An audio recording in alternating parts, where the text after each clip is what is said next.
The wind had picked up with the approach of a new weather front.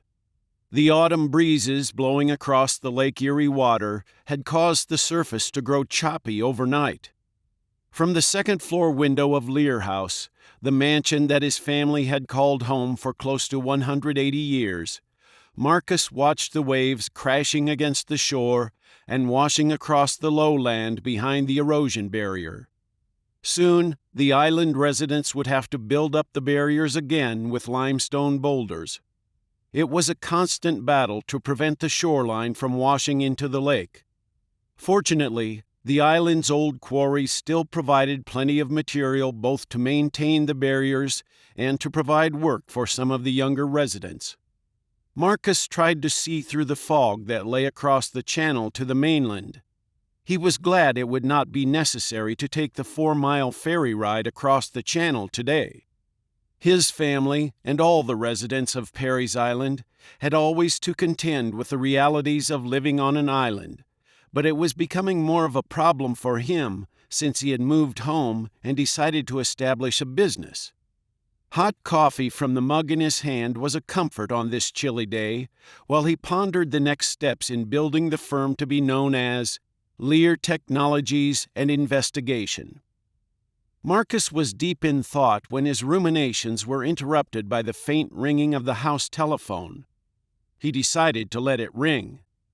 The nearest phone was several yards away, and he was not in a mood to abandon the view of the tempestuous waters despite having seen it countless times.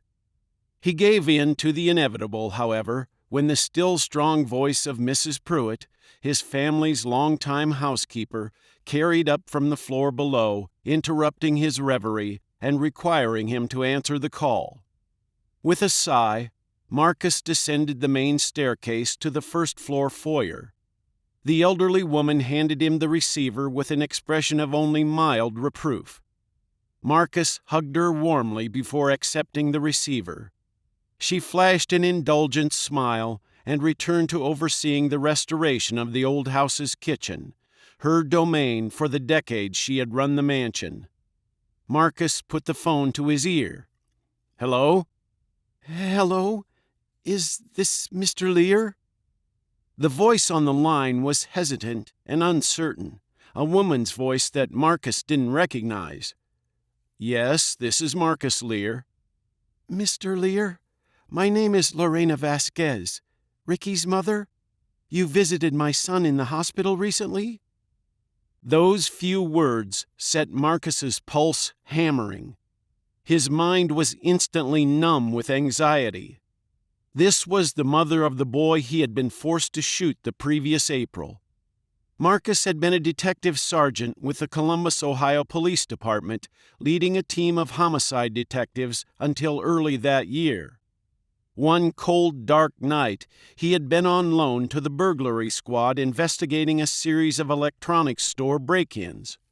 During a stakeout, a teen boy had leapt out of a darkened van to surprise Marcus. The boy had been 16-year-old Ricky Vasquez. Shots were exchanged. Marcus's bullet had found its mark deep in Ricky's gut, partially severing his spinal cord.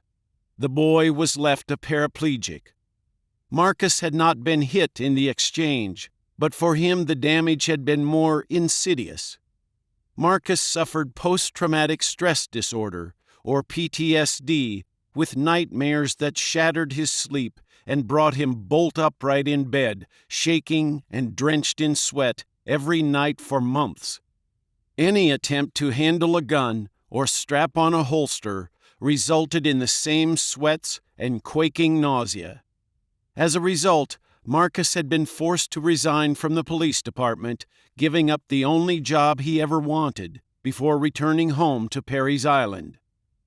Yes, Mrs. Vasquez," Marcus gulped, shaking himself and returning to the present. He fully expected a screaming torrent of abuse. "What can I do for you?" "Mr. Lear, I wanted to thank you." "Thank me?" That was the last thing he had expected to hear.